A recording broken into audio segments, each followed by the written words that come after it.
ॐ दीपो ज्योति परब्रह्मा दीपो ज्योतिर्जनार्दन दीपो हरतु मे पापं पूजादीप नमोस्तुते। ओम प्रत्यक्षदेवाय नमः।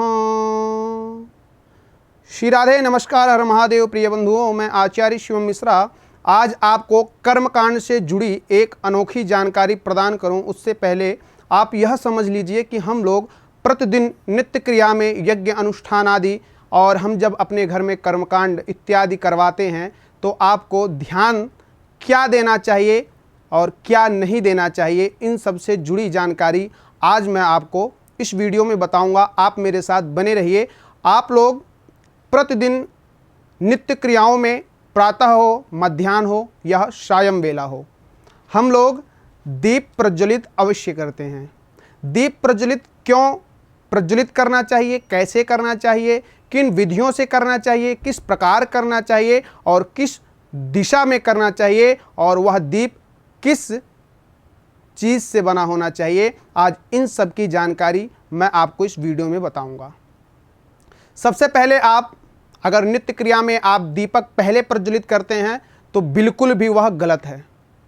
दीपक प्रज्वलित करने की सही विधि होती है, पहले अभिमंत्रित हो करके आसन पे बैठ करके आचमनी इत्यादि करके माँ पृथ्वी का पूजन ध्यान करके उसके बाद आप हाथ में जल लेकर के संकल्प कर लें दीप देवता का, फिर उसके बाद आप दीप को आगे रखें। अब दीपक प्रज्वलित करने से पहले आप यह समझे वह दीपक किस चीज़ का बना होना चाहिए। जी हाँ, अगर आपके पास मिट्टी का दीपक है तो आप मिट्टी के दीपक में दीप देवता का स्मरण कर सकते हैं, उसमें आप अग्नि प्रज्वलित कर सकते हैं। अति सुंदर रहेगा अगर आप मिट्टी के दीपक में करेंगे। अगर आपके पास वह नहीं है तो आप फिर घर से एक कटोरी लेकर के उसमें आप दीपक बना सकते हैं। तो सबसे पहले यह जान लीजिए, अगर हम दीपक प्रज्वलित करते हैं वह तेल के द्वारा करना है या हमें घी के द्वारा। जी हाँ, सबसे महत्वपूर्ण जानकारी है कि हमें दीपक किस चीज़ से प्रज्वलित करने चाहिए। अगर हम तेल से प्रज्वलित करते हैं तो वह बाती किस चीज़ की बनी होनी चाहिए। अगर हम घी से प्रज्वलित करते हैं तो वह बाती किस चीज़ से बनी होनी चाहिए, इसकी जानकारी हमें ज़रूर जाननी चाहिए। तो आइए मैं आपको बताता हूँ किस चीज़ से बनी होनी चाहिए। अगर आप तेल का दीपक बनाते हैं तो आप लाल धागा या लाल मौली के द्वारा उसमें डाल करके उसकी बाती बना करके फिर उसको प्रज्वलित करें। अगर आप घी के द्वारा करते हैं तो वह रुई की बत्ती बनी होनी चाहिए। उसके उपरांत में आपको फिर अपने आगे एक थाली लेकर के उसमें स्वास्तिक बना करके अक्षत और पुष्प छोड़ करके फिर दीप देवता को उस पर विराजमान करना चाहिए। दीप देवता को विराजमान करते समय आपको मंत्र स्मरण करना चाहिए। वह कौन से मंत्र हैं? ओम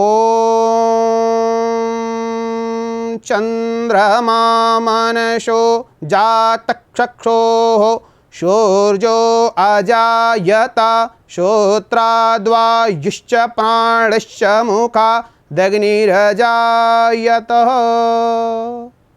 इस प्रकार आप स्मरण करते हुए, कर्म साक्षी देवता होते हैं हमारे दीपक। कर्म साक्षी का कहें तो मतलब यह होता है कि हम जो नित्य प्रतिदिन अपनी क्रियाओं में जो करते हैं या करने वाले होते हैं उन सब के साक्षी होते हैं। वह सारा पूजन का सारांश वही देवता देखते हैं कि किन के द्वारा किन क्रियाओं के किन मंत्रों से और किसके लिए कौन सी जगह यह पूजन किया जा रहा है। तो आप ध्यान अवश्य रखें कि हमें क्या क्या करना है। मैं आपको एक एक चीज़ें आपको बताऊंगा, आपको उसी प्रकार घर में दीपक जलाना चाहिए, फिर आपको सुख समृद्धि की प्राप्ति होगी। चलिए, उसके बाद जब आप दीपक प्रज्वलित करेंगे तो आप सबसे पहले हाथ को धुल करके फिर दीपक प्रज्वलित करें और उनके मंत्रों के द्वारा करें।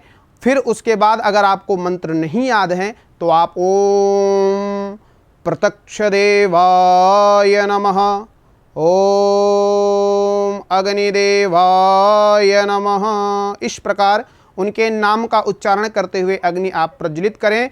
फिर आपको बीच में उसी थाली में बीच के भाग में स्वास्तिक जिस पे बना होता है अक्षत छोड़ करके फिर आप उस कटोरी को या उस दीपक को स्थापित कर दें।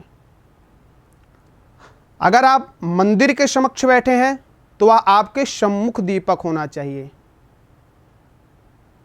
उसके उपरांत में आप पूजन प्रारंभ करें। उससे पहले आप यह समझ लें, दीपक हमारे जीवन में एक नई प्रकाश और नई ऊर्जा का संचार करती है। क्यों करती है? क्योंकि हम अगर तेल का दीपक बनाते हैं तो हम यम और माँ लक्ष्मी को प्रसन्न करने के लिए अपने घर से या घर में ही पश्चिम दिशा की तरफ हम उस दीपक को रखते हैं। कितनी बार गांव देहात में या शहरों में भी अनेकानेक जगह देखा गया है जो कि अपने चौखट पे दीपक जलाते हैं। तो चौखट पे अगर आप दीपक जलाते हैं तो वह तेल का दीपक जलाएं। अगर आप पूजन में दीपक जलाते हैं आप घी का दीपक जलाएं। सुख समृद्धि, यश, वैभव, कीर्ति, मान सम्मान, प्रतिष्ठा, ख्याति इत्यादि सब कुछ आपको प्राप्त होगा। और तेल का जो दीपक बनाएंगे उससे माँ लक्ष्मी का आगमन हमारे घर में सदैव रहता है और कभी भी हमारे घर में अकाल मृत्यु नहीं होती है। तो इस प्रकार दीपक देवता का पूजन करने के उपरांत हाथ में पुष्प लेकर के, वह कोई सी भी पुष्प हो, सुगंधित पुष्प होने चाहिए और पवित्र होने चाहिए, हाथ जोड़ करके भगवान से प्रार्थना करनी चाहिए। ओम